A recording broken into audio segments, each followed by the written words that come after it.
My name is Ali, I'm a doctor and YouTuber. I'm Taymor, I'm a data scientist and writer, And you're listening to Not Overthinking. the weekly podcast where we think about happiness, creativity, and the human condition.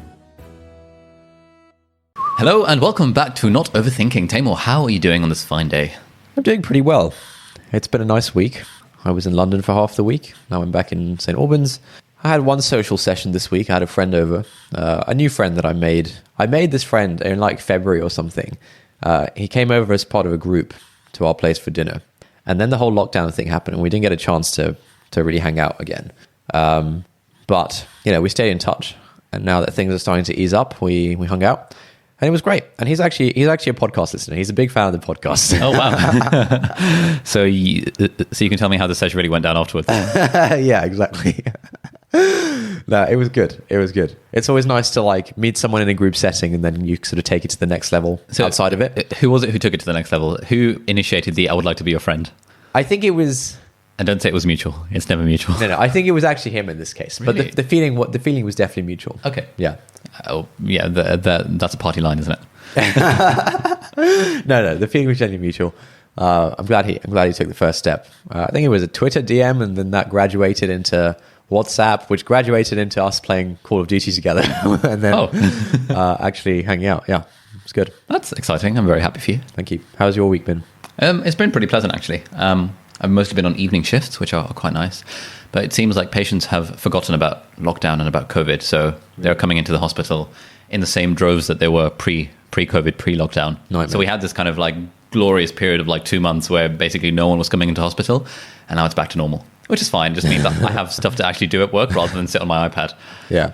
So that's me. I was also on a date this morning. Oh, yeah. How did that go? So that was quite fun. It was kind of good vibes. I think we were hanging out for about 2.5 hours from like 10 a.m. up until half past midday. Yeah. And then towards the end, I was like, all right, cool, we're done now. Let's go home. Is that really how you... No, but I kind of made motions to that. Oh, okay, that effect.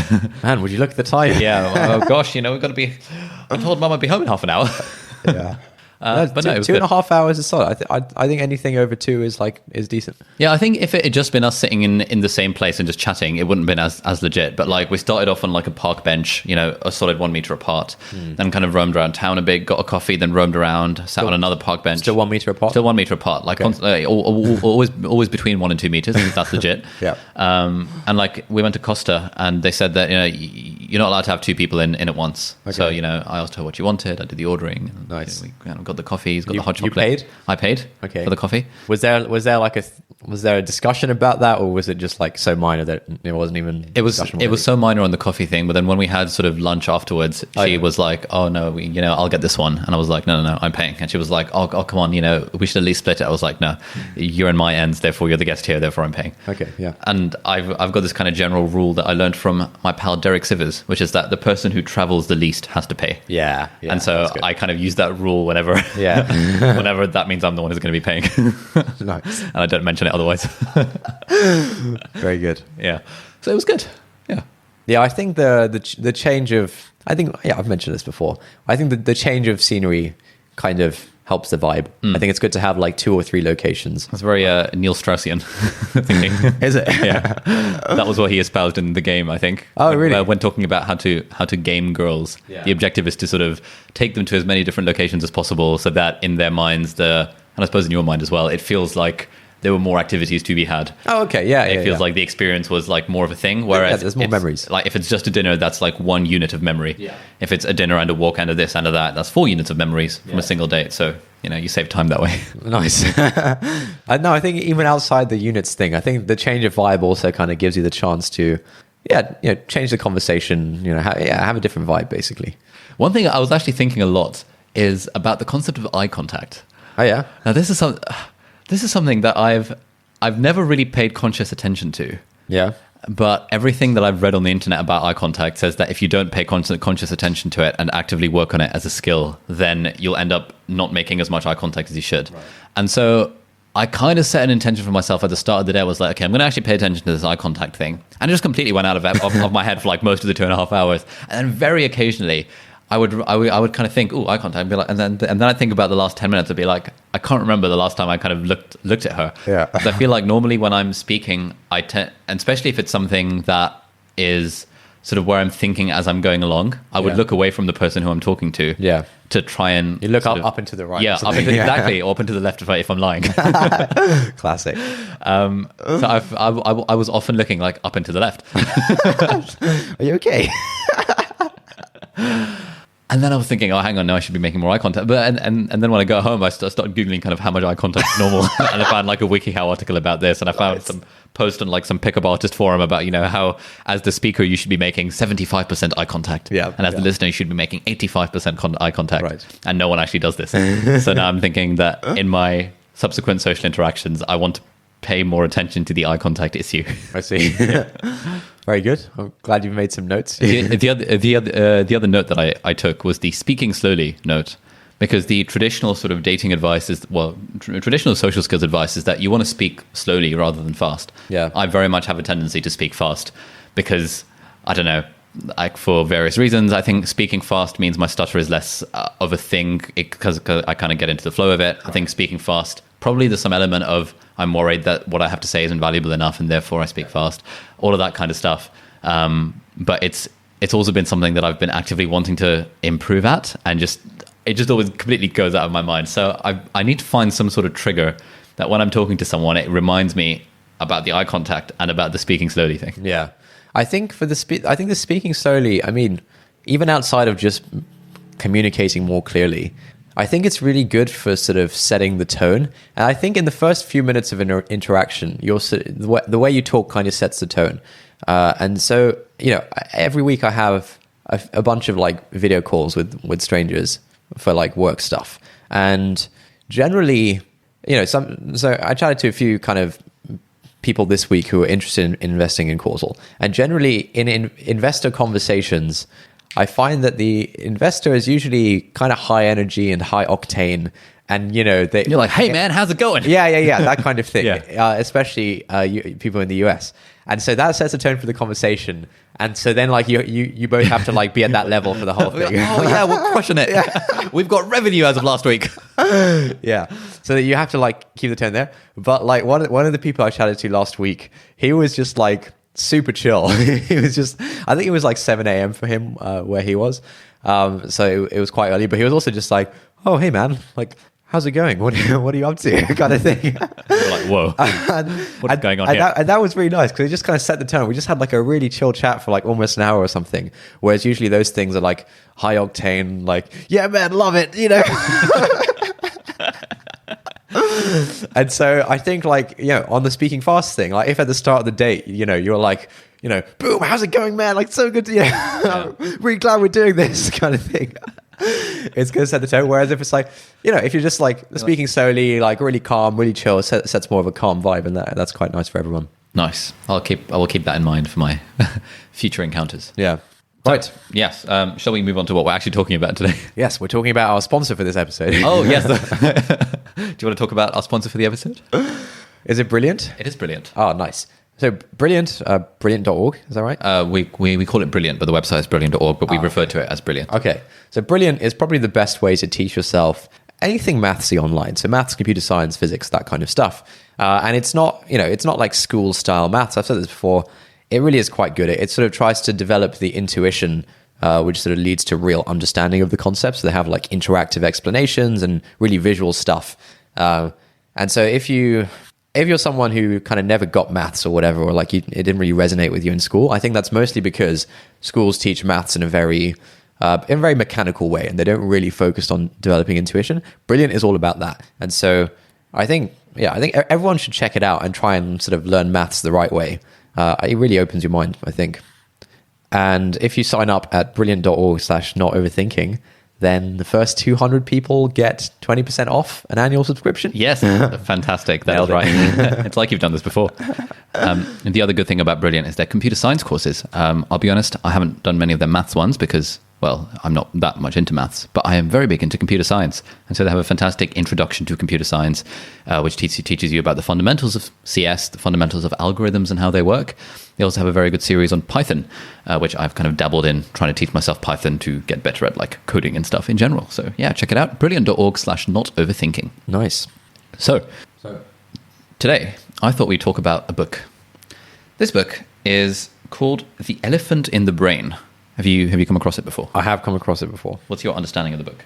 My understanding of the book is that, okay, so, and I know it's by Robin Hanson, and I know this guy's whole shtick is that everything we do is actually signaling. And I'm guessing the book is about that. That's basically what the book, yeah. Okay. You have summed it up 100%. All right, thanks for listening to this episode. Make sure to visit brilliant.org/notoverthinking. Right, yeah, no, I haven't read the book. I'm familiar with the guy, I'm familiar with his work, but I haven't actually read the book. Okay, awesome. So, essentially the book is in two parts. Part one is called Why We Hide Our Motives. And part two is called Hidden Motives in Everyday Life. And yeah, as you said, his whole shtick is that, his whole spiel, as it were, is that pretty much everything that we do, we are doing for non-official reasons. Ulterior reasons. Yeah, he calls them counterfeit reasons further on in the book, and sort of refers to it as reasons versus motives. Reasons being the reasons that we would say out loud for why we're doing something, and motives being the hidden agenda, sort of the real reason. Nice. There's a nice quote here that as soon as I saw it, I was like, oh, it's a quote often attributed to J.P. Morgan, although it's unclear as to whether it was actually said by him initially. A man always has two reasons for doing anything: a good reason and the real reason. Nice. And so I JP. thought, good old JP, yeah, he's doing well. What does JP stand for? It's like something random. Is it? It took me ages to clock that. Just look it up. Let me find it. JP Morgan. John Pierpont Morgan. Yeah. Yeah, I don't blame him for showing that to JP. You're right, JP. Yeah, like if he's in one of those investor meetings, you can't be like, yo, what up? It's JP. Rather than it's Jean Pierpont. Yeah. Hello, my name is Jean-Pierre. Yeah. Bonjour, comment ça? Anyway, that's a bit racist. Anyway, so part one is why we hide our motives. So I thought we'd go over part one in this episode, partly because I haven't actually written any notes on part two. Okay. So I'm trying to do this thing where every time I read a book, I would kind of write notes on it. And there's a good book called How to Take Smart Notes by Sonki Arens, which we can talk about at some other point, which sort of gave me this methodology for taking notes from books. But I've just managed to do it for part one so far. So essentially there is his spiel. I think that there's actually two authors, but their spiel is sort of in 6 parts. Oh my God. Here we go. So I will... This is the 6 parts of part 1. Yeah. Okay. In fact, let me go through the introduction and I'll pick out some highlights from here. So here's the thesis we'll be exploring in this book. We human beings are a species that's not only capable of acting on hidden motives, we're designed to do it. Our brains are built to act in our self-interest, while at the same time trying hard not to appear selfish in front of other people. And in order to throw them off the trail, our brains often keep us, our conscious minds, in the dark. The less we know of our own ugly motives, the easier it is to hide them from others. Self-deception is therefore strategic, a ploy our brains use to look good while behaving badly. Understandably, few people are eager to confess to this kind of duplicity, but as long as we continue to tiptoe around it, we'll be unable to think clearly about human behavior. We'll be forced to distort or deny any explanation that harks back to our hidden motives. Key facts will remain taboo and will be forever mystified by our own thoughts and actions. It's only by confronting the elephant, then, that we can begin to see what's really going on. And the metaphor that they're using is that the sort of like the elephant in the room, it's like this thing that's there that no one talks about. Right. The elephant in the brain is like this thing that's there, i.e. our hidden motives for doing things that we never talk about with other people, but crucially that we also deceive ourselves into thinking that it's not there. And so, for example, there's this there's a good diagram here that shows sort of a picture of the brain, and it's got like pretty motives and ugly motives. So pretty motives are things like altruism, truth, loyalty, beauty, tradition, safety, cooperation, community, and progress. And ugly motives are competition, deception, social status, selfishness, sex, and politics. Ooh, controversial. Another nice highlight here. The human brain, according to this view, was designed to deceive itself, the better to deceive others. And so they kind of build up a basic argument from the ground up, kind of following this sort of 6-part framework, kind of A leads to B leads to C, and so on, until we ultimately arrive at this conclusion that we all have these selfish hidden motives for a lot of the things that we do, and that we're not even aware of the things that we're doing. Okay, when he says statements like the human brain is designed for this, Is that like a truth claim? Is this like is he making like a scientific claim of like the human brain design for this? Or is this more of a model or framework that helps us think about stuff? So this counts. It's under the category of science, i.e., it's purporting to make claims about the truth of things. Okay. By sort of positing theories that explain experimental evidence. Okay. And that explain historical data. Okay, cool. And so, provided the data fits with the theory, that means the theory is reasonably legit. Right. But it's not a truth claim in the sense that, for example, a common sort of idea in moral psychology is that the brain is made up of different cognitive modules. Okay. Whereas one sort of module would be kind of the module that makes us, that helps our visual system see the edges of things. Right. Yeah. Or the module that recognizes snakes as a very low level thing. But high level, there's a module that ensures that we are projecting a good image to the outside world. There is a module that makes us care for others. That is, probably not exactly how the brain works, but it's close enough to, and it kind of explains a lot of the experimental data. Okay, cool. And then sort of in the second part of the book, they go on to talk about specific examples. So here's a highlight that I've got. Education isn't just about learning. It's largely actually about getting graded, ranked, and credentialed, stamped for the approval of employers. Religion isn't just about private belief in God or the afterlife, but about conspicuous public professions of belief that help bind groups together. In each of these areas, our hidden agendas explain a surprising amount of our behavior, often a majority. When push comes to shove, we often make choices that prioritize our hidden agendas over the official ones. And so they've got this 4-point thesis in plain English, which is interesting. So number 1, people are judging us all the time. They want to know whether we'll make good friends, allies, lovers, or leaders. And one of the most important things they're judging is our motives. Why do we behave the way that we do? Do we have others' best interests at heart, or are we entirely selfish? Point number 2, because others are judging us, we're eager to look good. So we emphasize our pretty motives and downplay our ugly ones. It's not lying exactly, but neither is it perfectly honest. Number 3, this applies not just to our words, but also to our thoughts, which might seem odd. Why can't we just be honest with ourselves? The answer is that our thoughts aren't as private as we imagine. In many ways, conscious thought is a rehearsal of what we're ready to say to others. And finally, number 4, in some areas of life, especially polarized ones like politics and religion, we're quick to point out when others' motives are more selfish than they claim. But in other areas, like medicine, we prefer to believe that almost all of us have pretty motives. In such cases, we can all be quite wrong together about what drives our behavior. The other kind of point they make in the introduction is that these sorts of ideas are not inherently viral. Like you won't see what's it like Upworthy article about how actually we're all sort of relying on hidden motives and we're all selfish creatures at heart. The sorts of ideas that are viral that tend to propagate around societies are the ideas around altruism and cooperation and isn't this a nice thing that I want to share with my friends because it shows how I want my brain to actually work, right? Rather than the idea that says actually, to be honest, the only reason we're doing this podcast is because we're selfish and want social status and prestige in one form or another. Okay, yeah. That's not an idea that would particularly gain much traction if we say it out loud. Yeah. Is he trying to say that every action has a real motive and the real motive is always from that list of things?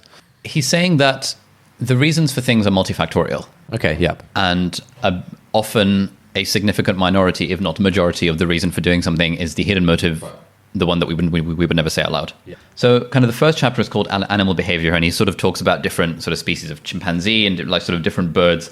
There's a particularly interesting one which is all about like competitive altruism, where you see in certain species of animals, you see them sort of actively compete to try and show who is the most altruistic in the group. That sounds like Twitter. Okay, so yeah, in part 1 he talks about kind of various examples of this, and then part number 2 is called competition. So basically their theory is that we as humans have clearly evolved brains for a reason, and there's 2 sort of popular explanations as to why we've evolved such kind of big and useful brains. There's the nice explanation, which is that we've adapted to band together as a community to face various ecological challenges, to build cool stuff, to cooperate. And then there's the not nice explanation that the reason our brains are so ridiculously developed compared to our closest ancestors is that we have had to better compete for mates or jockey for social status, form alliances and betrayals, cheating and deception. Like all of these, there's like the ecological reason as to why our brains have developed, and then there is the social reason as to why our brains have developed. Okay. And I thought, so have you come across the parable of the redwoods? No, I haven't. This is quite interesting. So redwood trees are apparently like stupidly tall. And the reason they're all stupidly tall is because they have to compete for sunlight. This is why all plants kind of grow up towards the sun to compete for sunlight. Yeah. But in forests of redwood trees are like stupidly tall. Yeah. Because everyone else around them is also a redwood tree and is stupidly tall. Yeah. And so it would be nice in an ideal world for all the redwood trees to be like, guys, why are we wasting all this energy kind of going all the way up, even though we're miles above everyone else? Yeah. What's the point? We should actually spend that energy on kind of growing wider and spreading our seeds more. Yeah. But as soon as one redwood tree decides, actually, you guys, I'm going to go through the sun, suddenly they're going to outcompete everyone else. Yeah. And so it becomes a sort of arms race as to who can get higher and higher. Yeah. And so you get this weird thing where the redwoods are so much higher than everyone else, and all the other plants are sort of like, at knee level. Yeah. Just because they're all like competing against one another. So thus the redwood is locked in an evolutionary arms race, or in this case, a height race with itself. It grows tall because other redwoods are tall, and if it doesn't throw most of its effort into growing upward as fast as possible, it will literally wither and die in the shadow of its rivals. And obviously, there's the similar analogy to kind of humans and how we all kind of jockey for. This is one of your spiels, isn't it, about how we're all competing in these zero-sum games? Yeah, mate. It's not really my spiel. Lots of people, it goes by the rat race and other terms. But yeah, it's all basically this, right? If we all just had a pact of like, hey, all right. All right, let's just all work. Let's all make a pact that we're not going to get more than 80% in this exam. Dude, I've tried that. I used to do that all the time. Like, guys, no one's going to go past question 24 out of 30. Yeah, guys, we're not allowed to revise for this one. You're like, all right, good luck with that. Those stupid snakes always do it. No, but like, yeah, I have often thought that like, man, if we could all just agree to chill out and just, whatever, then I think we'd all be happy. And then there'll be one guy who wants to, I don't know, do some more work and get some more money. Anyway, so this kind of chapter about competition concludes with this idea of the Machiavellian intelligence hypothesis, or the social brain hypothesis, which is basically kind of talking about how actually the evidence possibly suggests that the main reason as to why we developed all these like higher cognitive abilities is so that we can compete better with other people and kind of deceive them and sort of form alliances and betrayals and all this sort of stuff. Right.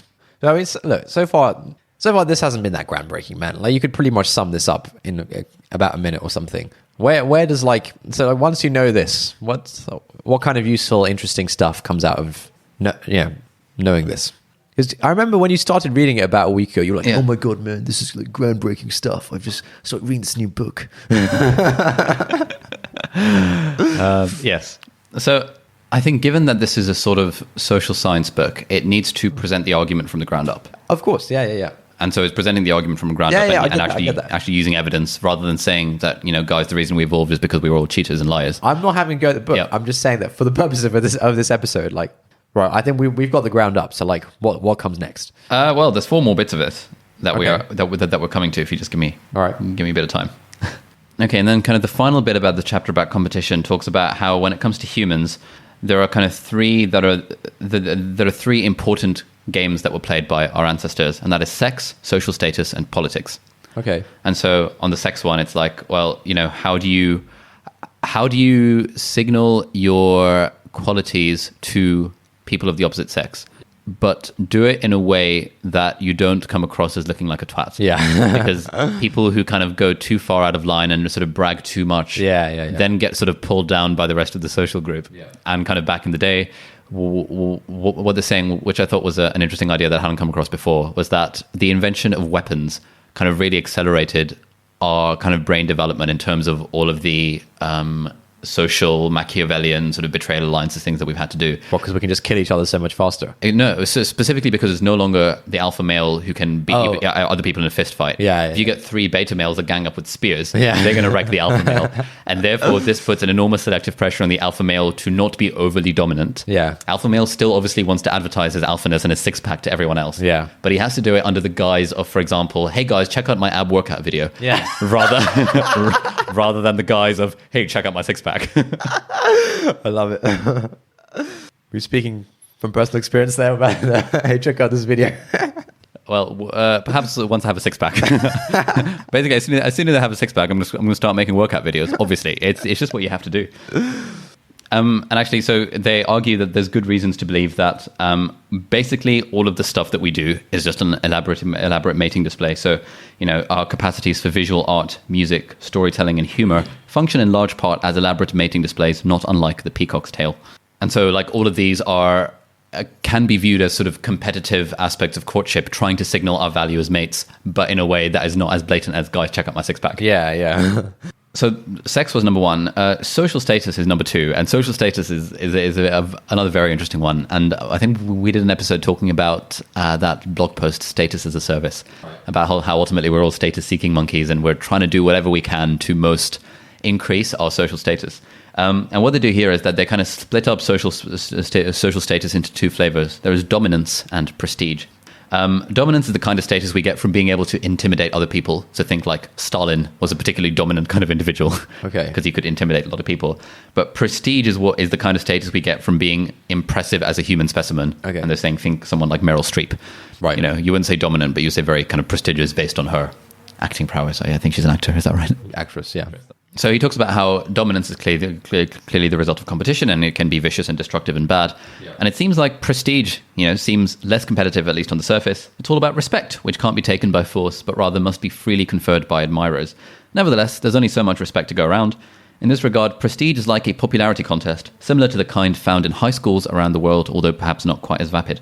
We earn prestige not just by being rich, beautiful, and good at sports, but also by being funny, artistic, smart, well-spoken, charming, and kind. These are all relative qualities, however. Compared to most other animals, every human is a certifiable genius, but that fact does little to help us in competitions within our own species. Similarly, even the poorest members of today's world are richer by many material standards than the kings and queens of yesteryear, and yet they remain at the bottom of the prestige ladder.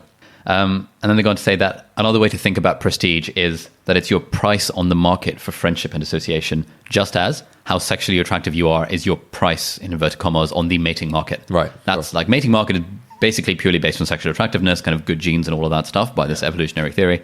Prestige is more like, how willing are people going to want to be your friend and to kind of associate with you as a team player.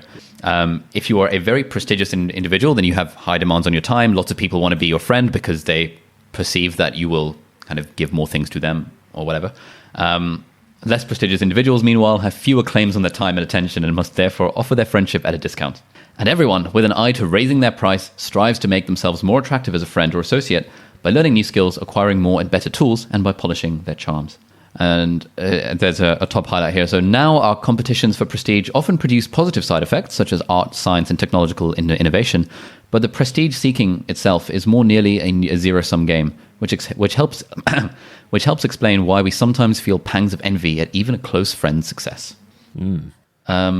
So yeah, I thought the prestige stuff was interesting because, like, as I was kind of listening to this on Audible, I was thinking, oh my god, like, as in the official reason that I like to give for a lot of things that I do is sort of things like, hey, this is fun and it helps people and all that stuff. Yeah. But actually, so much of why I do anything is to just as a competition for prestige.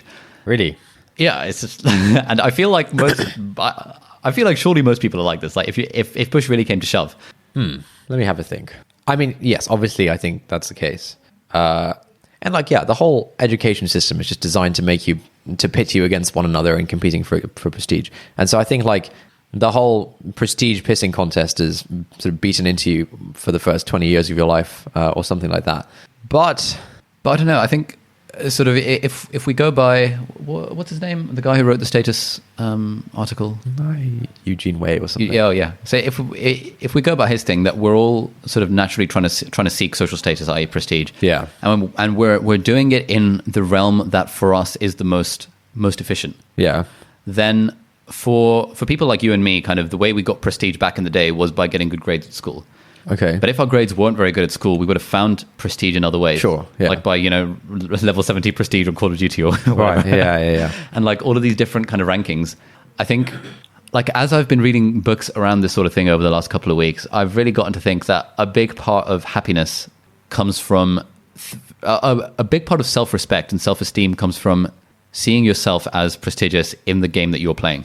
Okay. Yeah. And so, for example, if I use like medical school as an example, those friends of mine whose sort of identity was based around coming top of the year or coming like in the top 3, would sort of do everything at the expense, like it would sort of expense everything in order to come to the top 3, because that sort of a cynical way of looking at it is that was their identity's way of sort of self-respect and happiness. And that was certainly me in secondary school. Like my whole identity was tied around this idea that I need to come top of the year. But then, like for me, when I got into med school, it was like all right, I can't compete in this arms race anymore. This is not an efficient market in which for me to compete in. Time to start a YouTube channel. Well, no, that was like initially it was time to start a business and time to get the passive income thing. Okay. Because then I suppose, kind of looking back on that time, the way that I could internally signal my prestige to myself and therefore self-respect is that, hey, I'm actually making more money than any of my friends are. Look at those suckers. They're working at Marks and Spencer's in the holidays. Right. Check me out. I've got this business that's making money. Yeah. And so for me, sort of that would have been something that I hung an aspect of my identity on. Yeah. And equally, I think that all of the different kind of musical instruments and the different activities I tried to get involved in were all ways of trying to diversify my identity and then sort of essentially trying to compete in this prestige market in ways that were not trying to come top of the year, because I knew I couldn't do that arms race. Yeah. And then kind of after a few years, for me now the YouTube channel is my quickest, sort of most efficient path to prestige. Right. And therefore, like, you know, if people ask me, like I think when it comes to happiness, like a big part of my spiel about happiness is that, you know, happiness is a choice and stoicism, and, you know, you can choose the things that upset you. You don't have to do this and that. But I think partly why that's so easy for me to say is because I've got a domain in which I have prestige relative to my peers. Okay, yeah. And I wonder if someone who's in a position where they have a domain where they don't quite have that prestige relative to other people, whether the whole sort of, you know, just develop some self-respect, dude. Is all just hollow words. Yeah. So I this is something I've been thinking sort of on and off for probably like the past couple of years, because I have friends who, on the face of it, you know, are highly prestigious. You know, they have all the right badges and accolades and things like that. And it's interesting to see. Okay, yeah. What's interesting is to observe the transition of someone from being like at the top of their, you know, from being prestigious in their own eyes and the eyes of their peers to kind of being less prestigious in their own eyes and the eyes of their peers. And I have had this exact thought that you described, which is like, for example, it's very easy for, you know, for someone, let's say, who's gone to like a really prestigious university, it's very easy to turn around and say, this university prestige stuff, it doesn't matter, man. Look, I've been there. I can tell you, like, it's, you know, it's very easy to say that. And I think if the same person was not in that position, you know, they probably wouldn't feel that way. And I think, the whole thing of like, I find that most of the people who are preaching wisdom, like, just stop comparing yourself to others, man. Like, you know, it's all good, like all this kind of stuff, are people who have won that game already, who've already won that game. Yeah. And so you know, you've got to be skeptical of what the hell this guy's talking about. Yeah. And I think like the only way you know. Yeah, you really have seen someone's true colors in terms of their enlightenment when you have seen them at multiple stages of the thing. And like, you know, if it's someone who's been like amazing at jumping through hoops for the first 24 years of their life, you know, top university, top job, blah, blah, blah, then if you sort of have that person and you then see them go through a transition of like, you know, no longer kind of top of the pack or something, whether or not their enlightenment stays intact, that's like the real decider. So do you know anyone who's been in that position? I mean, I think it ebbs and flows for everyone. I definitely know friends who, you know, were previously very high up in the prestige game and are now sort of middling. I'm not saying like I think these guys are middling or something, but by their own prestige scale, they're now kind of middling. I have friends who are like absurdly high up the prestige game, and then kind of, well, okay, I have one friend who is like absurdly high up the prestige game. Then he sort of like plateaued a bit, and you know, he sort of plateaued, and then kind of, I mean, he's still doing very well or whatever, but he kind of plateaued in terms of rising up the ranks, and some of his other highly prestigious friends sort of kept rising. Ooh, okay. And that was a source of like real, I guess, pain. somewhat a source of pain. but now he's like back on top. So it's really interesting. So now he's preaching, oh, it's all good. No, he's not preaching that. And actually, like the thing that he and I often talk about is kind of this phenomenon of like the competition thing. And I think he even said like, man, I really needed this win. Like he got a big win recently. And he said, man, I really needed this win. Like the past couple of years have just been like a slog of me doing this thing and not getting any, not seeing anything out of it. So yeah, I think it's interesting to watch that, but you don't really know if you're enlightened until you've experienced the up and the down and you haven't changed. And so I think that's an interesting metric to look out for. What about for you? For me? Yeah. So I think at university I was very like anti-prestige. You were like anti-prestige? No, I was very much rat race at university. Really? I think so. Well, like trying to get the highest marks in your year in maths, for example. No, not academically, but I think I cared about like, hey, I'm going to run this hackathon. Check me right, out. yeah. Like I'm running this trip to Silicon Valley. Right, yeah. I cared about like doing things and being, having some kind of influence or state. Yeah, I cared a lot about status, basically. Okay. So while you were saying all that, I was quite quiet because I was trying to think that like, I actually don't feel like I care about it that much, but I was trying to think, is that just a lack of self-awareness on my own part? Or, have I actually reached some... Have you become enlightened? Or am I actually enlightened? So I think that thing that you said a few episodes ago, which is that you fear for when people will pity you. Yes. I think that's... Is that like a status thing? I feel sure that must be a status thing. No. I've thought about it. Is that a status thing? So for example, at the moment, you're doing well prestige-wise in the game that you're playing, which is I'm running my own startup type game. Like, you're objectively doing well on the prestige front. Okay. And so for you to be like, oh, well, I don't really care about status. I mean, like, it feels very easy to say that. Okay, let me have a think about my response to this. I mean, okay, so I'd like to dig into that a bit, because if the game is like doing your own startup or whatever, I have plenty of friends who are doing far better than I am in that game, right? Okay. And so like there are different circles in which me playing this game carries different levels of prestige. Okay. And the impression I get is that it carries high prestige with my friends who still have day jobs or whatever, and it carries less prestige with my friends who are running startups that are more successful than mine. But I don't think I actually... Do you think that you're not comparing yourself to your friends running startups more successful than yours because you're playing what you view to be a different game? Like, for example, if your friend was running a startup in the no-code note-taking space, it's entirely different to what you're doing. So their success is not really the same kind of battleground that you're playing in. And look, I don't know if, again, this might just be lack of self-awareness on my own part, but I think for the past couple of years, I have like made a really serious effort to unwire the like competition, compare myself to other people thing. And like at the start, I would definitely, like a couple of years ago, I was definitely doing it. Like really close friends of mine running a super successful startup. These guys, are already sort of, multimillionaires many times over. And it's like, I think there was a time maybe a couple of years ago where I was like, oh man, those guys are like killing it. What the hell am I doing? Yep.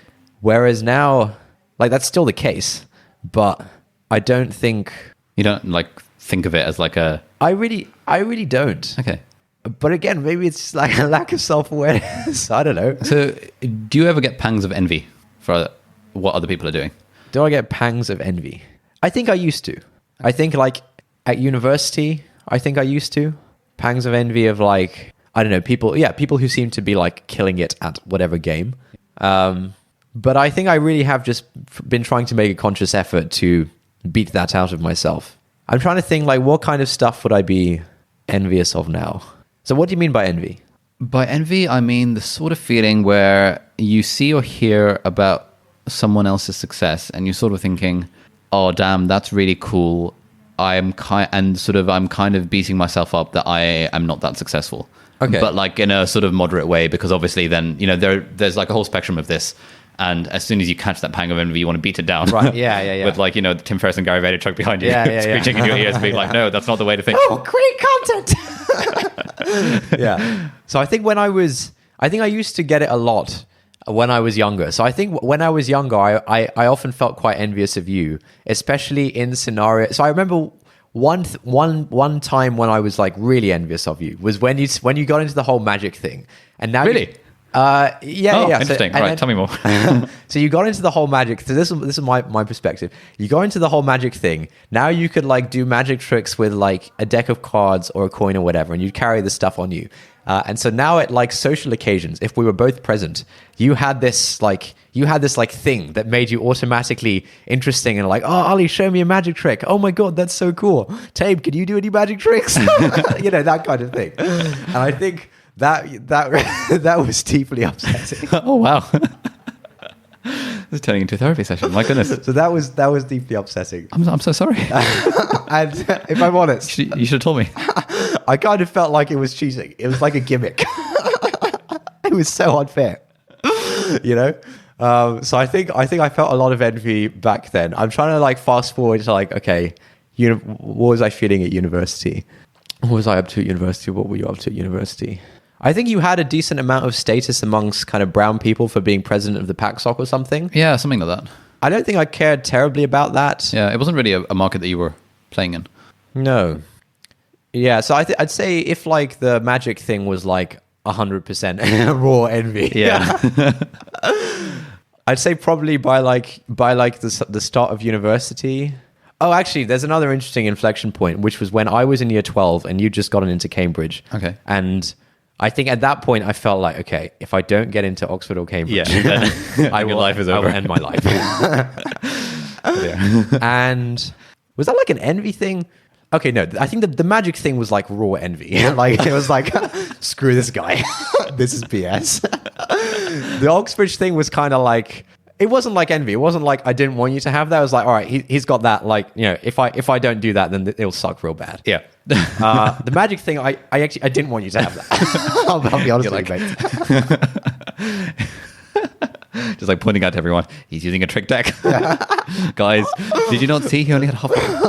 How could he not see? That's a double lift over there. Yeah, exactly. So I think the Oxbridge thing was not.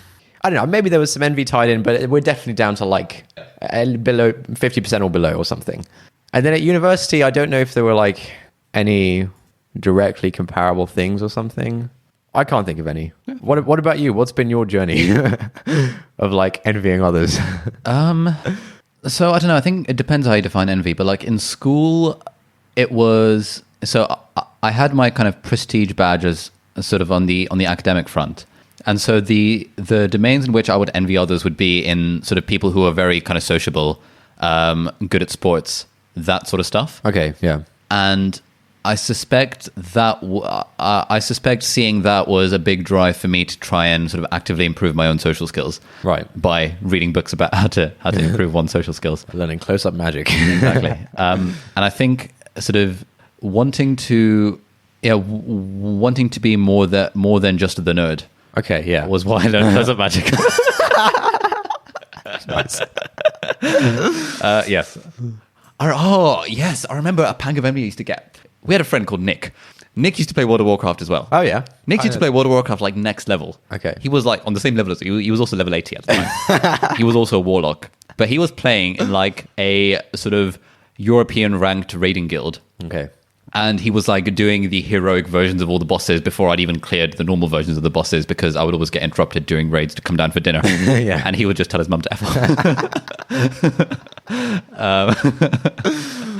off. And so when I would inspect his character on WoW Armory, I would feel real pang of envy. How the hell has he got Niblung, that staff? He's got it enchanted as well. Oh my goodness. He's got 18,000 gold. He bought that Meccano chopper. Oh my God. So I used to be really envious of Nick's success on World of Warcraft. Yeah. He had the attention of the druids. Mate, he got all of the girls. You were genuinely envious about that? Yeah, genuinely. It was like it was a domain in which I was like literally head to head competing with. We were both level 80 warlocks, right? But he was like next level 80 warlock, and I was like scrub noob level 80 warlock. Yeah. So I used to be really envious of that. Bloody hell! It's like screw this guy. Why did you care about that? I think it's like no one knew. It's not like anyone in real life knew about either of your level 80 warlock lives. No, but it was because I think it was more in competition with myself, in that I thought that the level that I was playing the game was pretty reasonable given my circumstances. And here was a dude who had identical circumstances, apart from the fact that he could just flip off his mum rather than going down for dinner. I was like literally the only difference between him and me. White people thinks. I wasn't going to say that because that's divisive, Tamor. Sorry, I didn't mean that. But no one's going to send us hate email complaining that we're sort of disparaging white people. Anyway, yeah, it felt like a true sort of head-to-head comparison. I was like, this is what's possible with, he's also in school most of the day. Yeah. he's not bunking school. He's getting really good grades. He also got into Cambridge. Like, this guy is winning on the academic front, and he's also absolutely whooping my ass because he's got the vengeful gladiator's cowl, and all I have is kind of this rare item rather than the epic item. Damn. So that was a real source of envy back in the day. What the hell? That's so weird. I think at university it was kind of the envy of the popular people again, like sort of the groups of, the cool kids. Right, yeah, I had that. The standard thing, trying to improve my social skills, blah, blah, blah. Yeah. There was one moment like a few months ago where like I was chatting to some dude who was like, he's like running the startup, and like on the surface it seemed to be, quote, crushing it. And on the surface this guy seemed to have like loads of money, right, and seemed to sort of be like traveling the world and stuff as like a hobby, and was also like, hench, and also like had an attractive girlfriend and stuff, and so sort of seemed to be winning on all of the fronts. Right. And I remember feeling like a pang of envy and thinking, oh, this is unusual, because like I hadn't felt that feeling in a very long time. Oh, really? And then I was sort of thinking about this, and I was thinking that maybe... Wait, how long ago was this? A few months ago? Yeah, this was like a few months ago. Okay. And I was thinking that I wonder to what extent that's because sort of amongst the people... Amongst my closest friends, I'm winning the prestige game in the game that I'm playing. I've got more fans on YouTube than any of them. Right. Okay. So regardless of how prestigious their jobs and stuff are, I feel very secure in myself that I'm sort of the king of the losers. Right. Okay. in the category that I'm playing in. Yeah. But I suppose if I were to meet another sort of YouTuber who's my age or younger, okay, with a similar kind of following and also source of passive income and also kind of living the lifestyle that I think I would want, yeah, I would feel like a pang of envy. Be like, okay, he's already at that point and he's younger than me. Yeah. Where did I go wrong? Sort of as a drive for self-improvement. Okay. Being like, okay, that's interesting. Yeah. And then I was kind of Googling about this topic of envy, and there was all these quotes from people being like, when you feel pangs of envy, that's a sign about the lifestyle, about the life that you want, or something like that. And it kind of goes to one of Alain de Botton's thing, which was that we don't feel envious of the queen because she's just too weird. Yeah. Like, she's got all this money and all this land, and she owns the swans. Yeah. That's not something that keeps you up at night. Right. But if like your closest friend got a promotion to like double their salary, you would feel envy towards that because you're like, oh damn, screw that guy. Why can't I get that? I think it's called like the narcissism of small differences or something. Oh, is it? Right. That's an name for it. I think that's a term I've heard. I don't know if Alain coined that or someone else. Yeah, that's a pretty good one. Yeah, I mean, you only feel envious of people who you think are in the same league as you in some way, right? Like no one's looking at Warren Buffett and thinking, oh man, like dude's got all the bag. Yeah. Nice. Good new word for you. Thank you. Yeah, it was after your reply to my tweet. Yeah, I think it might be. Yeah, I think it really is only with sort of people who you see as your peers. Okay, so you had that sort of pang of envy response, and like, did you kind of try and beat it out of yourself? Yeah, obviously. Okay. I'm not going to have a pang of envy and not try and beat it out of myself, because clearly it's not an enlightened way to think. Right. As an enlightened soul. Yeah. Yeah. And I suspect like, yeah, maybe the fact that you've been very high up on the prestige thing, and you're not really surrounded by people who are kind of higher up on the prestige thing, means that you're not put in that position very often. Yeah, I hadn't really inoculated myself against the... And so I think just by virtue of that, like, you're I'm less enlightened than you are. Right. Yeah. Mate, I didn't make this comparative. You got to sort that out. I think like you should probably discount how enlightened you think you are as a result of that. Do you know what I mean? Oh, absolutely. Yeah. That's been actually been one of the things keeping me up at night, thinking, damn, that pang of envy. Yeah, I'm not as enlightened as I thought I was. Oh my god, I need to read Stoicism one more time. Yeah. Also, like, I feel like this stuff actually changes because I've had so many points in my life where I've kind of thought, okay, now I'm like over this thing. I'm like, for example, I used to compare myself to you a lot when we were growing up, and I think there was like a moment like third year of university where I truly felt like, okay, no, I'm over this now. You Oh, know, nice. I'm enlightened. It's a new plane. I'm enlightened. But then, like, I'm trying to think where I think it mostly comes up in contexts. Yeah, so I think it comes up a little bit these days in like it basically in the magic trick context. But now instead of the magic trick, you have a YouTube account, and so that makes you really interesting now. And I think like at the start, I think early on, maybe like well, how long ago did you start? Like 2 or 3 years ago now? Yeah, 3 years ago. Yeah, so I think probably in year one of that or something. I think I can't remember any like explicit incidences, but I seem to recall that like that was like a big deal of like, oh my God, are you starting a YouTube channel or something? And I think I felt I felt a bit marginalized. Like, damn, first the medicine thing, then the magic thing. Yeah. I felt marginalized because I just started learning close-up magic. Guys, you remember how you liked that trick 10 years ago? Look at this one. Bust out the deck of cards. Anyone got a coin I could borrow? Yeah. So I think maybe in like year one of the YouTube thing, I felt a bit of envy about the sort of social attention. But yeah, I thought in third year of uni, which was like 2 years prior to that or something, I thought I was over it. And this friend of mine who like highly prestigious and plateau and now back on top or whatever. I think in discussions with him, I think we've talked about this as well. And he said, I think he has alluded to kind of when he was younger, thinking he was over some of these things, and then it comes back. And then you have a chat with someone, you're like, damn, Yeah. pang of envy. All right, clearly there's more work to be done, lads. Right. Yeah. So, yeah. Anyway, getting back to the book, there were a few other kind of interesting points here. So, kind of we've talked about competition. Another interesting thing that I didn't really have sort of any real appreciation for in the past was norms, social norms. In the past? Correct. And basically about sort of how social norms are such an important part of how we sort of enforce culture. And I think we've done an episode in the past about gossiping and complaining. Yeah.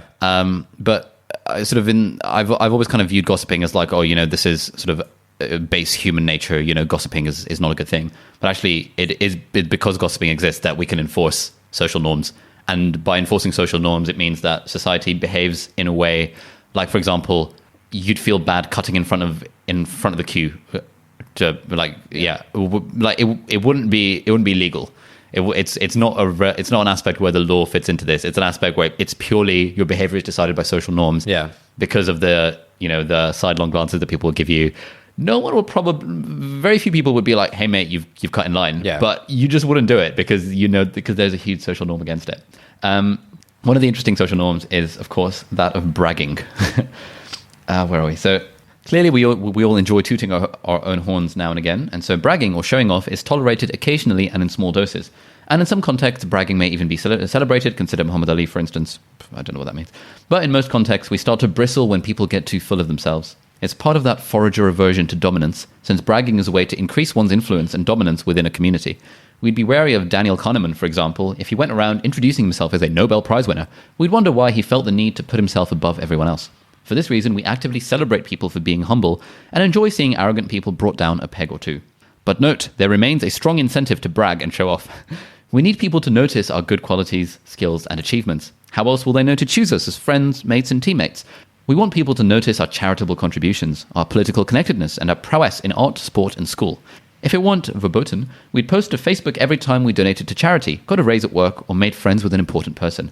But because bragging is frowned upon, we have to be a little more discreet. A topic we'll explore in the next chapter. And so I found that very interesting as well, because like almost everything that I do on my YouTube channel, I always have this sort of nagging feeling of like, am I doing this like for a good reason, or is the real reason that I just want to brag? Yeah. I just want to signal, I just want to show off. And they're all like very sort of very dirty words. Like I feel I cringe a little bit inside even saying it out loud now. Just the phrase that I made that video about how much money I own just to brag. Yeah. Was that it? It must have been a part of it. Yeah. And like it would be completely unreasonable for me to say that, you know, showing off was zero part of that, because even if in my head showing off was not at all a part of why I made that video, given that all the evidence is that we very much deceive ourselves in terms of our real motives for things, like that has to have been some element of it. And also when it comes to a realm like YouTube, you know, making a video about my desk setup, like I know it's going to get views, and I know it's also going to increase my prestige in the eyes of like, a certain subset of my fan base because like, oh, this guy's got a big 49-inch monitor. You're like, is that the Blackmagic eGPU? Yes, it is. Thank you for noticing. And so I think this is where social media kind of puts a short circuit in stuff, in that we've created this vehicle through which anyone can brag at with almost unlimited scale. Like you can scalably brag, right? Yeah. Like back in the day, caveman society. Yeah, check out my six pack. Yeah. Only the tribe is going to see that. Yeah. Whereas now it's like you're Zac Efron. You post your six pack. You've got your 80 million followers are going to see that. So like you've really scaled up a braggability. And so what I worry is that to what extent is the stuff that I make on YouTube me just bragging / showing off / doing this implicitly in a way to increase my own prestige, my own social status, to try and garner more mates and friends and teammates. Yeah. And yeah, there's got to be some element of that. So I remember in a couple of episodes ago, you said something like the only reason you started the YouTube channel was for social status or something. You said something like that. I mean, yeah, that would be weird. I mean, the main reason I started the YouTube channel was to make money, which is indirectly tied to social status. Yeah, sure. Okay, fair. It wasn't that I was thinking, hey, if I hit 1 million subscribers, then I'll be prestigious socially. Right, okay. It was more that, I don't think this is going to go anywhere, but I know that it's going to make me some money. Okay, sure. Yeah, I think on the social media bragging front, like who do you care about? I can understand like maybe at the start of it or something, the bragging thing and like getting people saying like, oh my God, look at him. I can imagine that's a novel thing, and it's like, oh, this feels good. But how has that has there been diminishing returns? Like, has it gotten old now? Like the attention and the prestige of the YouTube thing? It's not that direct though. Like it's not that people that I know in real life are going to view me as more prestigious if I have 800,000 versus 400,000 followers. It's not that. I think it's once you hit a certain size on YouTube, you're now competing in a different kind of league. Like if you just start a YouTube channel, you've got 3 followers, like you're not going to be envious of someone with 2 million followers. Yeah. Because it's just completely, yeah. But as I've grown on YouTube, I've noticed myself looking at people like Thomas Frank, Matt Devella, 1.8 million, 2.7 million, tracking the subscriber counts, like not like actively, but like, these guys are doing really well. I want to get my thing to that game. Whereas, in year 1 and year 2 of YouTube, I wouldn't have even considered them any in the same league. Yeah. And so I think I haven't really sort of crystallized my thoughts around this, but I think the social media thing short circuits a lot of our hardwired sort of behavioral processes, whereas we all have this kind of desire to kind of seek social status. Yeah. But now it's no longer limited to our local village. Yeah. Because we've all started a personal blog, we're now trying to seek social status from everyone in the world. Okay. Which is... But I'm talking specifically about like the bragging thing. Like you said that, part of the reason why you make these videos that sort of show off your wealth in some way is the bragging aspect. Yeah. But like, doesn't that get old? Like it's not like the people you look up to. Like it's not like Matt Devella's looking at Ali Abdal's how much money I make video, thinking, man, this guy, he's killing it. Like, so like who doesn't the bragging get old? Given that you're sort of bragging to the people. You're not. It's not like you're bragging to the people that you look up to. It's like a brag for the people who look up to you. Yes. Doesn't that get old? Like, has there been diminishing returns, or is it still kind of like, ooh, if I put this in the video, then like people will perceive me to be this way?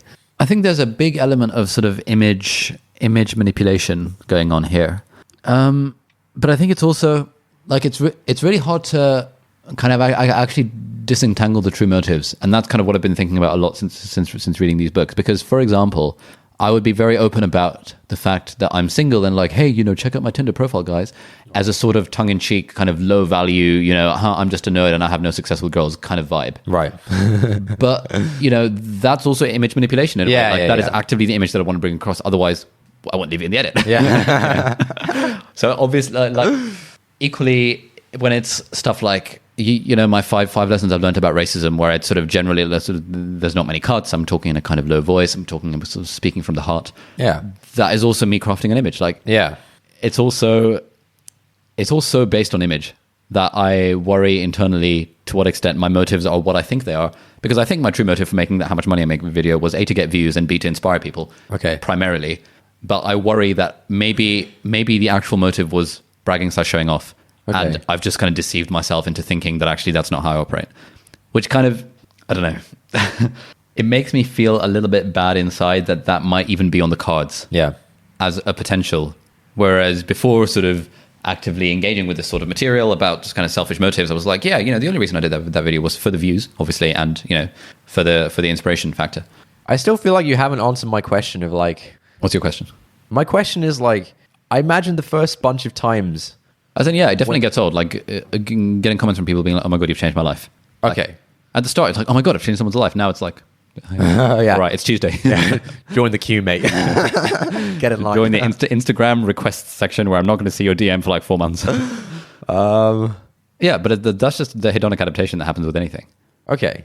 All right. Yeah, that's fair. It's kind of like back in the like, "Oh my god, I've got 64 subscribers now." Yeah. Now it's like, cool, monthly growth, 67K. It was 80K last month. Shit, I need a better viral video about how much money I make. Yeah. It's just becomes the new normal. Right. Okay. But then, like, surely if that's a new normal, now then you actually don't really care about the bragging thing that much anymore, because like it doesn't feel that good anymore. That's what I'm trying to get at. Like, okay, so like for example, do you think like Matt D'Avella would be like trying to brag? I'm not trying to brag to Matt D'Avella. No. I'm saying like, for example, you look up to Matt D'Avella. Yep. He's been in this game, I don't know, a bit longer than you or something, or he's like a bit more followers or something. Like, do you think he still cares about like bragging to his viewers? Maybe he's just crafted a really good image that implies that he doesn't care about that. Yeah, the impression I have of him is that he doesn't care about that. But I also just think like that would get boring for anyone at that point. Like, do you know what I mean? Okay, so maybe kind of bragging is the wrong word for this. So another aspect of kind of signaling is that we all want to signal our social status in ways. In various ways, we want to strive for this thing that we call social status. One of the ways in which we commonly signal is by using money. And so, the common examples of this are like conspicuous consumption. You would signal to your neighbors how rich you are by the front lawn or the car that you have in the driveway or the Louis Vuitton handbag that you've got. Yeah. My concern is that, given that, I feel like I don't really signal the money aspect of my life in real life. Am I just sort of using videos like how much money I earn and how to make money online and stuff? And kind of throwing that into the conversation, be like, "Hey guys, when you're financially independent, check out what you can do." Ha ha ha. That means you must be financially independent. That means you must be really freaking rich. That's my thought process. Like, to what extent by making videos and sort of in my head, I'm talking candidly and transparently about money, which is like genuinely something I think more people should do more often. For sure. But to what extent is there a hidden motive of I just want to signal my wealth to people in real life? To people on the internet. In real life. Okay. Like people in real life, like I wouldn't at all mind if people in real life saw that video. Like it wouldn't be embarrassing in the slightest. No. I'm saying like you wanted to signal your wealth, not so that people in real life know that you're wealthy, but so that the internet knows you're wealthy. I think it's more. Yeah, if there was a signaling intent to that video, it was more so that the internet knows I'm wealthy rather than so that people in real life know I'm wealthy. Oh, that's interesting. I actually couldn't really care less about people in real life. Who cares? Why do you care about the internet, people? I don't know. Like. I'm not sure I really do. I'm just concerned that I might. Right. Okay. Yeah. And therefore, it makes all of this stuff feel just a little bit wrong. Yeah. Okay. That's interesting. Because I mean, obviously, like this is on a very much smaller scale than your YouTube thing, but the sort of the paltry prestige or like status associated with this podcast, I don't really talk about it in real life with anyone. No. Yeah, but I find it. I care. It makes me a lot happier, for example, if someone in real life is like someone I know in real life. That's what I mean by someone in real life. Someone I know in real life is like, "Oh man, listen to the podcast, really like it." I'm like, "Oh, really? Sick, man." Like, I had no idea people actually listen to it. Yeah, I practically tear up. Yeah. Whereas I don't. The online thing just doesn't really have any effect on me at all. And if I did want to signal and stuff like that, it would be for the people in real life, not for the faceless masses. Not for randomers on the internet. Yeah, so I think that's interesting. Yeah. But I don't know, maybe it's like a scale thing. Maybe like at the scale of your YouTube thing. I don't know, maybe that's it. I have no idea. Who knows? Anyway, so chapter 4 is called Cheating, chapter 5 is self-deception, and chapter 6 is counterfeit reasons. Counterfeit reasons is where we get that lovely quote from, which is, "A man always has two reasons for doing anything, a good reason and the real reason." And there's a really interesting study here that I hadn't come across before. So there's a certain category of like patients that a lot of psychology studies are done on. They're called split brain patients. patients who've had a corpus callosumectomy. It's the bit of the brain that connects the left hemisphere and the right hemisphere. And so stuff like language is usually sorted out by the left hemisphere, because there's areas in the left hemisphere that deal with language. And sort of, if you look at the visual field, this is simplifying a little bit, but sort of, if we look in the middle of your visual field, stuff on the left is handled by your right hemisphere and stuff on the right is handled by your left. And so what some studies do is that they would flash up, they would get you wearing those kind of optometrist glasses type things, and they would flash up an instruction like, get up and go to the toilet. And then you would get up and go to the toilet. But they would flash it to your right hemisphere. So your right hemisphere would see that visual cue, and there's nothing seen by your left. So you'd get up and go to the toilet, and then the experiment would ask, where are you going? And now it's the left side of your brain that has to answer. And your left side of the brain doesn't have access to that information that you just received the order to get up and go to the toilet. And so there are a few clever examples of this in the chapter, and sort of the subsection is entitled, I wanted to get a Coke, which is what one subject said when he stood up and started walking towards the door to go to the toilet. He was asked, well, where are you going? And he was like, I wanted to get a Coke. Right, okay. And this idea of I wanted to get a Coke shows how, like, he was fully convinced that was the reason why he was getting up, because he didn't have access to that right hemisphere part of it. And what they're saying is that, like, all these different studies show just how effortlessly our brains can rationalize its own behavior, right, in ways that we aren't even aware of. And so there's a concept at the end with called the press secretary in capital letters. And the press secretary is the brain module that is responsible for explaining our actions, typically to third parties. And so kind of like the press secretary of like Donald Trump, like any policy that he does, the press secretary is going to talk about, oh, actually, this is a great policy because blah, blah, blah, and sort of make up all these reasons, and will contradict stuff they said in the past just to be congruent with what the president has decided. Yeah. And equally, what they're arguing in this book is that we have this kind of our whole brain, and a metaphor that Jonathan Haidt uses is that he also calls it the elephant and the rider, which is unhelpful because this elephant in the brain is a different sort of thing. Yeah. And he says kind of the elephant is the bulk of our brain that intuitively decides what our moral views on things are, like, why we feel this sense of disgust about a brother and a sister having sex with each other, even if it's purely consensual, and they're using contraception. But then our press secretary, the bit that explains our actions to other people is like, okay, I felt disgust at that. There must be a reason why it's bad. Maybe they might get deformed babies. Yeah. Okay, but they're using contraception. Okay, maybe what if it, I don't know, what if they're psychologically damaged as a result of it? Well, like, okay, assume you're not. Okay, oh, crap. Yeah. And so this idea of the press secretary is very interesting. And sort of, this was the first time I'd come across this model of the way that we explain our actions to others is as if we've got this press secretary with a capital P and a capital S kind of explaining our actions. And that is kind of how they end this idea of the sort of building up the case from the ground up about why we hide our motives, essentially the better to deceive others and to win this sort of competitive arms race. Yeah. And then the second part of the book, they go on to talk about hidden motives when it comes to body language, laughter, conversation, consumption, art, charity, very interesting, education, medicine, religion, politics, all these different domains in which we sort of say one thing, but actually our hidden motives are something completely different. Yeah. So I think that's everything I had to say on the book front for now. Nice. That's pretty interesting stuff. Give me a second. Let me process a few things. I'm trying to think whether there's any like thought experiment that you can try and do to account for this sort of this thing that we were talking about like if you have prestige and you're like denouncing prestige, you're probably not that enlightened. I'm trying to think, is there some way you can actually get around that to actually understand how enlightened you are? So let me ask you a hypothetical. In your case, suppose you got cancelled. Suppose like you got well and truly cancelled. Similar level of badness to like Logan Paul's thing a couple of years ago, right? For those of you who don't know, Logan Paul, big YouTuber, vlogger guy, filmed like a guy hanging from a tree or something in a forest, and that was widely agreed to be uncool. And then he got like massively cancelled, and I think he basically kind of went into hibernation for a bit, did an apology. Like I think he's kind of back on the up now, but I think that he took a real hit from that. Now, if someone said, oh, well, like, what if your YouTube account didn't exist anymore? That's not a good question, because like you still have the stuff the value that is accrued from it. But I think if you got cancelled for doing something really bad, that you would actually lose most of the value, most of the social value. I guess you still have the money, but like, Thank you for that.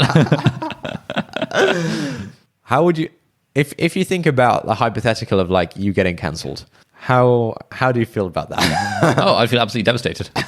Okay, But I think the idea of getting cancelled, it's more like, you know, what Logan Paul said in his apologies. I've become the most hated guy on the internet. Yeah. It's like the whole world basically. Okay, fine. It's Yeah. like it's pretty extreme. Thinks that you're a dick. Yeah. And that's not a nice place. But like, I don't think anyone who's renouncing prestige will be happy with that position. No, sure.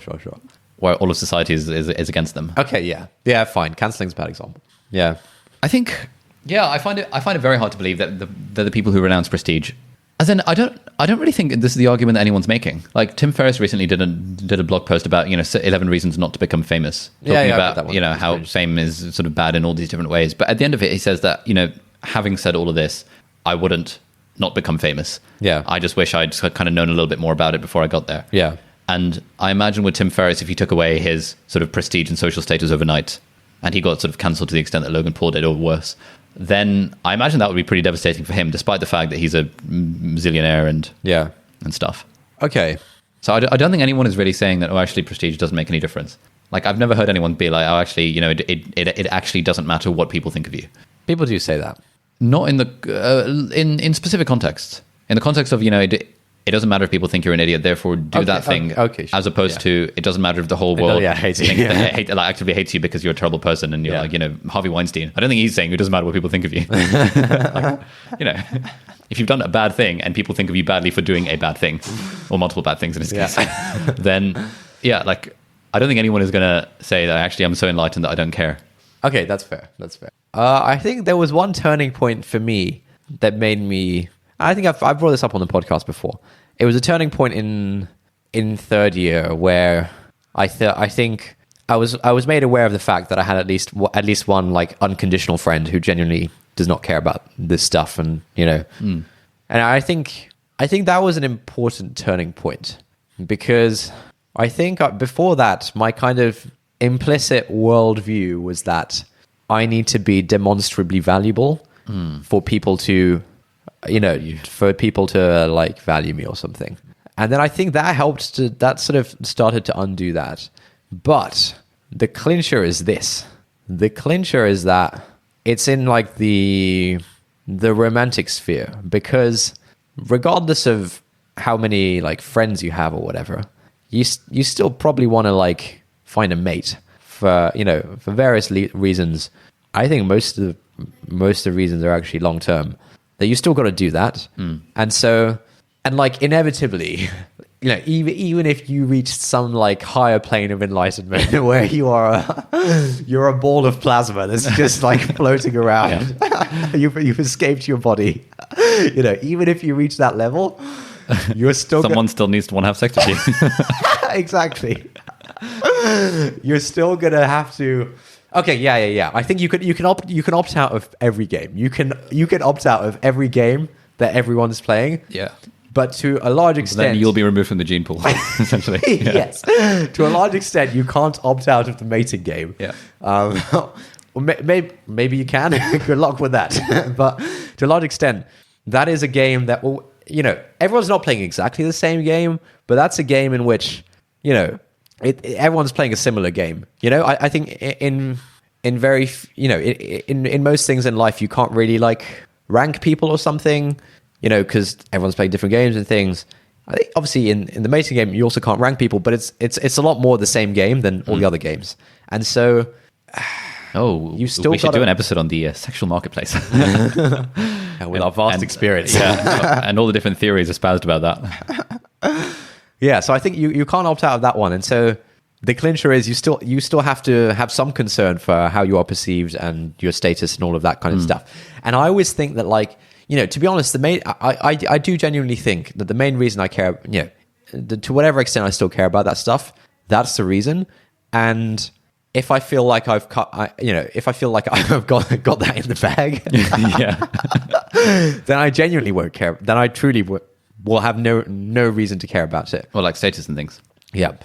And maybe that's really naive and unself-aware. But I genuinely don't think I care about like status on the on like the friends front or whatever, I genuinely don't care about it. Okay. I think Because you've got enough friends who value you as a friend, right, rather yeah. than I as think a I'm sort over of it, yeah.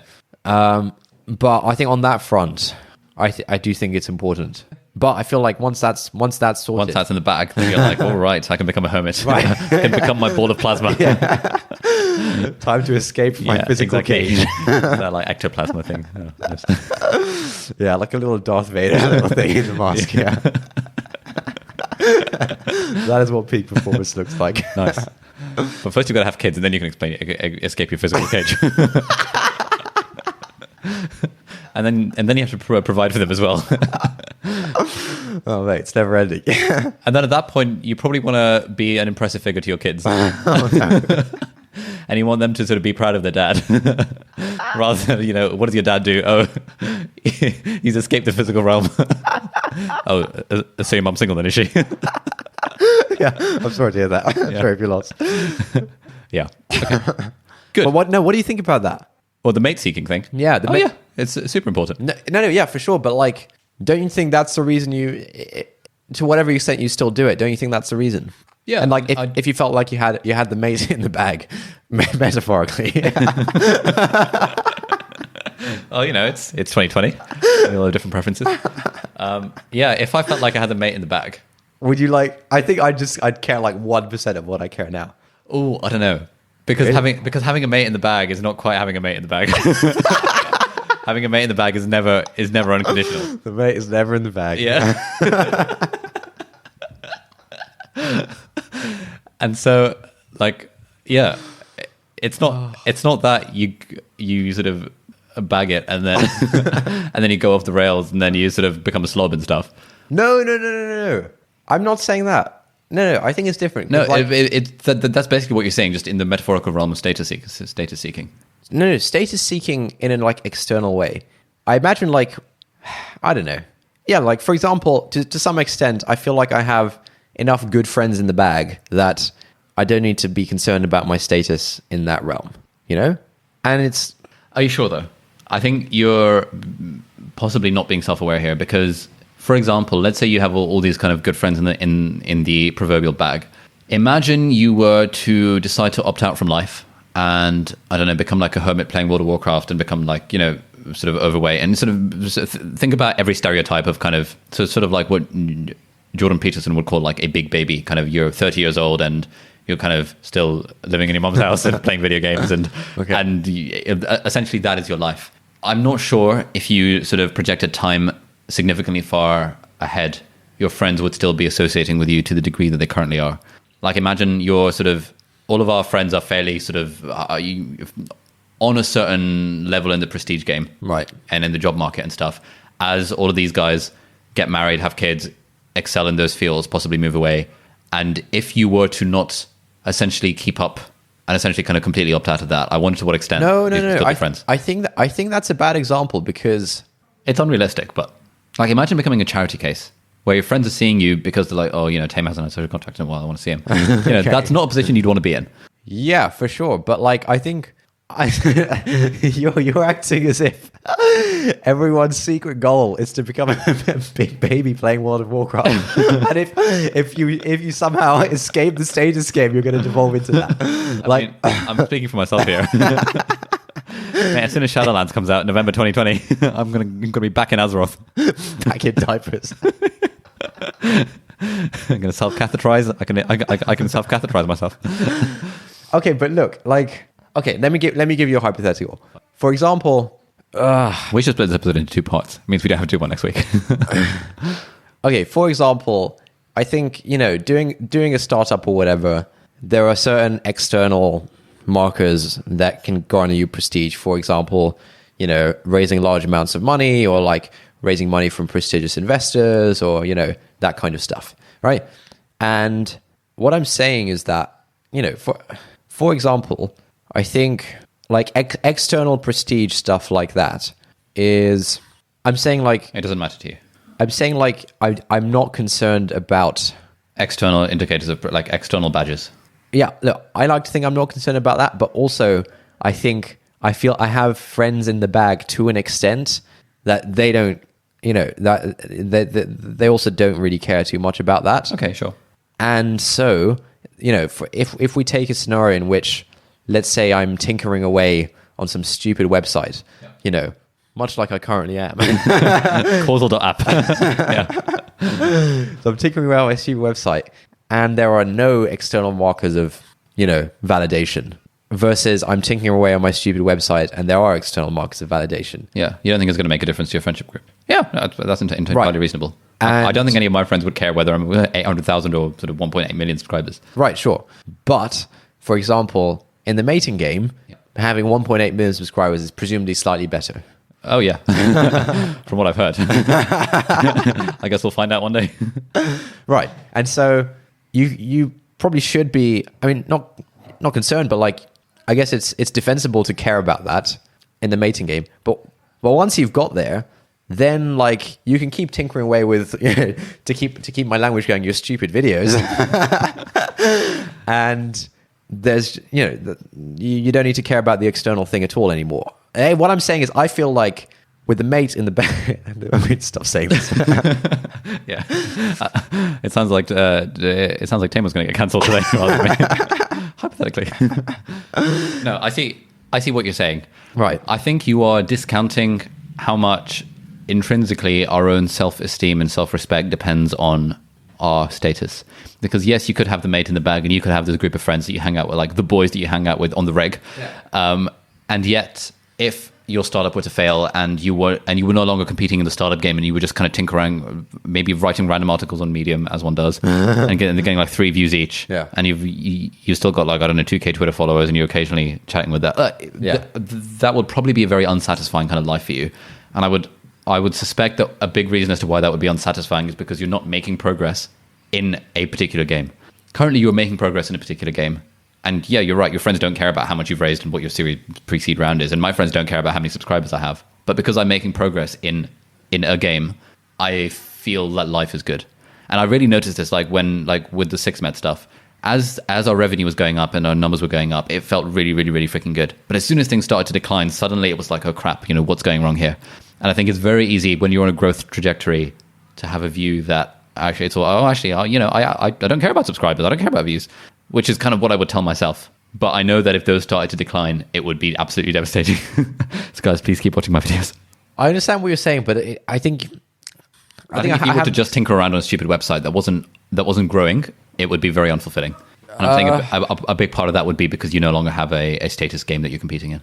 Okay, let me give you an example. I think you I haven't explained what I'm trying to say very well, because I think your thing is worth bearing in mind, but your thing is the same thing as the point you're making is the point we were talking about earlier about like discounting your enlightenment based on your sort of prestige or something. Right. That's the point you're making, right? It's a rephrasing of that. It's the same point. It's like, oh, I feel good now because I'm growing or whatever, but I really can't, and it's easy for me to say that I don't care about. Okay, yeah, stuff. That's the point you make. I'm trying to get at something different, which is that, okay, so for example, there are people, let's say you're an academic, right? Let's say you're an academic at a university that isn't prestigious. Okay. Right? You're working on some obscure maths. Okay. Right? Like, no one understands. That's how you're stuck in University College Oxford. No, so like if you're an academic, so for example, let's say you're an academic who's got a few good friends and you've got a nice lifelong partner and mate. and you feel like that's fine. Okay. Like you feel secure in that. And now, like, you're spending, you're whiling away the rest of your life on some obscure maths that, like... Fermat's last theorem. Yeah, this is probably how he felt. This is actually probably how he felt. Good old Andrew. Is the name Andrew? Yes. You're doing this obscure maths, and there's maybe, like, 5 people in the world who even understand the problem you're trying to solve, and you're the only person who's, like, tinkering away down this particular line of it. And, you're into it and it's your life's work. You have no prestige from doing this thing, right? You're getting absolutely no prestige from it. However, it is the thing you intrinsically care about doing. Yep. There is nothing you care about more than... solving Fermat's last theorem. So, you got to find something new. But there's nothing you care about more than that. It's like an intrinsic thing of like, I want to do this thing. So like, you're still living your best life in a sense, right? You're living your best life. There's absolutely no prestige associated with being an obscure mathematician at a university no one's heard of, right? Fine. If you're at like some like name brand university, like, oh my god, this guy's like a, whatever, you can still be living your best life, not caring about prestige, and you're probably fine. However, pre-mate selection, like friends, you've got probably need to care a little bit. You've got to churn out the publications. Right? Yeah. Do you understand what I'm saying? That's the point I'm making. I'm saying like, I understand what you're saying. I would happily, if I was doing the making stupid websites equivalent of working on obscure maths at a university no one's heard of, that would be fine. I don't think you would. To whom? I think if you were actually in that position, you wouldn't be fulfilled and happy. Why? You're doing the maths thing. You care about solving this problem. That's the thing. No, sure. I mean, if you're one of those people who have a single-minded determination to solve Fermat's last theorem, for example, okay. and you haven't seen the fact that it's already been solved for some reason. If you are that sort of person, then fine. You might be the sort of person who is essentially you're opting out of the social game. You've got your people that the sort of competing for social status game. Yeah. You're like literally opting out of that. You've got your boys that you hang out with on the reg playing board games. You've got the wife, and maybe you've got a few kids here and there. And let's say you're not. Let's say you are immune to the trappings. Let's say you're immune to I kind of want to remodel the kitchen. I kind of want to have a fancier car in the driveway. I want to make sure my kids get good grades so I can brag about my kids to my friends. Let's say you're immune to all of that, which is already such a small, like, I don't know a single person immune to all of those things. Okay. Sure, if you are that sort of person where literally all you care about is Fermat's last theorem, then that's fine. But I think the point you're making relies on your definition of that individual being the sort of person who actually doesn't care about this stuff. You're continuing to miss the point. Look, this is why you're continuing to miss the point. I'm not saying that like if you want to solve Fermat's last theorem, you have to become a hermit. You have to like grow a neck. I'm not saying you have to give up on the rest of your life. That's not what I'm saying at all. The point I'm trying to make is that let's say before you found a lifelong life partner. Oh yeah, I fully agree with your point. You probably should. That pre-mate, you should care more about this stuff than post-mate. Yeah, pre-mate, you need to care about like the prestige, the external prestige associated with what you do. Yeah. However, I don't think you're at risk of losing your mate or losing your mates if very good. if then you decide to do that. If then you decide to become a neckbeard. Again, you don't need to become a neckbeard to do these things, but yeah. If that is purely the point that you're making, I would suggest fine. Bearing in mind the divorce rate is 50%. Bearing in mind that if you read the right sort of stuff on relationship psychology, even once you've got the mate in the bag, that is not an unconditional love. It's based on you continuing to be a high value mate. Okay, but when you dip below, but the value is no longer okay. Maybe to an extent, your mate value is assessed in terms of like how well are we keeping up with the Joneses. Maybe to an extent, but like it's surely mostly assessed on other things.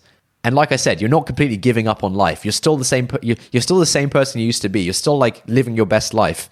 It's just that you don't have any external prestige. Okay. If your point is purely that pre-mate, you should care about social status more than you should post-mate, then I would agree with that. I think that's probably true. My point is stronger, which is that if your point is post-mate, you don't need to care at all about social status. Yes. My point is maybe that's what I would say is that's very naive and it's not going to happen. Given that there is from just like anecdotally and from all of the evidence, there is such a strong human desire to sort of compete for status amongst our peers, and you will find yourself drawn into that most likely whatever you're doing. And I don't think like, even though I think that you're a relatively enlightened person, I don't think you are so enlightened / single-mindedly focused on Fermat's last theorem that you'd be happy just tinkering away like a neckbeard with your mate in the bag and your mates in the bag. Yeah, if that were the case, I think you would find other ways to compete for status. And I think the competition for status is a thing that drives human growth and that drives our happiness. Maybe that's just the capitalist part of me talking, but I don't think you would opt out of that race once like sort of postmate. But it's all conjecture because you ain't got a mate. Yeah, no mates. All right, okay, fine. So we've done have you got any special insights of the week? I have a couple. 1 hour 40 minutes. It's a long one. Bloody hell, mate. I do apologize for everyone who's had to sit through this. I have a couple of insights actually. So this is going to be a long one. So no, stick to one insight. We can save the other one for later. Also, for the first time this week, we are publicizing the podcast on my gram Really? with our little clips. Oh, yeah. So yeah, we'll yeah. see if that actually has a thingy to visitors. Mate. All right, I'm going to be transparent here. I would like to reach, this is a plea to all the listeners of the podcast. I would personally like to reach 10,000 Instagram followers so I can do the swipe up thing. I think the swipe up will add an interesting dynamic to my Instagram and my life if I can share a link with large groups of people. So I used to think this. Is it not really cool? It's really cool being able to say swipe up. I use it maybe 3 times a month. And every time I do it, I sort of remember how I felt when I was on like 7,000. I was like, oh, if only I get that 10K, then I'll be able to swipe up, and then I'll start But like so you good. could, no, look, the thing is, okay, here's why I think it's interesting. Most of the stuff I share is like, on group chats and things, I will at least once a day share like a link to something in some group chat saying like, hey boys, what do you think of this kind of thing? Yeah, and you'd like to be able to share that with On people. Twitter, it's like a permanent thing. And so like, if every single day Tame is tweeting some link to something, it's pretty lame. No one cares to that extent. Instagram stories are ephemeral, and so you can kind of do that. Okay, yeah. And I think that would be interesting. Yeah. So please follow me on Instagram. My username is refrigerated. The spelling is non-trivial. Here's what goes through people's mind when I ask them if they know how to spell refrigerated. They think, ha, it's a trick question. I know there's a D in it because fridge has a D in it. Well, it's a trick question because there's no D in it. So it's REFRIGERATED. Right. Thank you. Insight of the week? No. The insight's coming. How many followers have you got now on Instagram? I know, like 5K or something. Oh, okay. Yeah. Wait. Yeah, I think the fact that actually in a lot of these clips you're doing most of the talking, and the ones from the last episode, so you might bag some followers. I think Anchor has actually posted one right now. Okay, this is a series of tweets. We'll just touch on it and leave it as food for thought from Venkatesh Rao, none other than. He says, the older I get, the more it sinks in that 90% of effectiveness is just taking a thing seriously enough. That translates to just wanting the thing itself rather than adjacent things that may or may not happen as a side effect. Most things sort themselves out if you're serious. And he says that there are lots of motivations for a thing. There is wanting the thing. There is wanting to be seen to want the thing. There is wanting to do the things needed to do the thing.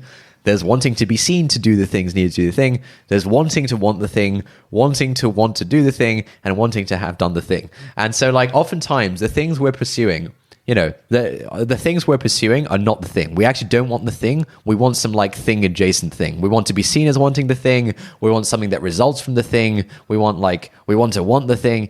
And so he says that, like, yeah, the secret to being effective is actually wanting, pursuing the things that you want, not the things that you want to want, not the things whose second order effects you want to want. Yeah, pursuing the thing you want is like 90% of effectiveness, because that way you'll take it seriously.